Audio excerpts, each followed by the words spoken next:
Hey guys, welcome back to Small Talk Theology. All of this month we are looking at Christmas through the scriptures. And we have been looking at this theme through the Old Testament of a promised seed. In Genesis 3, we saw the seed of the woman would crush the serpent's head. In Genesis chapter 22, we saw the seed of Abraham would bless the nations of the earth. And finally, 2 Samuel chapter 7, we see a promise to the seed of David that one of his seed will sit on the throne of Israel forever. Well, later the psalmists are writing about who this seed will be. And so today's reading comes from Psalm 2. It's really short, definitely worth the read. But it talks about this king that God establishes on Zion. And he says about this king, "Ask of me, and I will give you the nations for your inheritance, and you will break them as with a rod of iron, like a potter breaks his vessels." And so we see this mighty ruling king.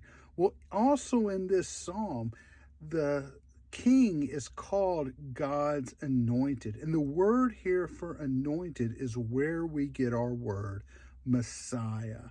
That this promised one is the Messiah, the anointed king of Israel. What's also interesting about Psalm 2 is it tells us not only that, but this king will be called the begotten Son of God. Now, this word begotten is really important because it means of the same nature. And that is that we sometimes talk about Christians and say, well, we are children of God. Yes, we are adopted children of God, but only Jesus is a begotten child of God. That is, he is the same type of being that the Father is, that he himself is fully God, just as the Father is fully God. And yes, we still believe there's only one God.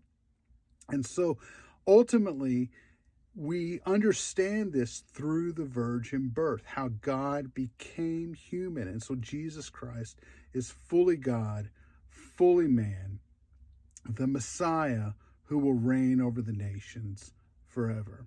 Well, if you're enjoying this study, make sure to follow it. Please comment with any questions you might have. God bless you guys. Live for Jesus.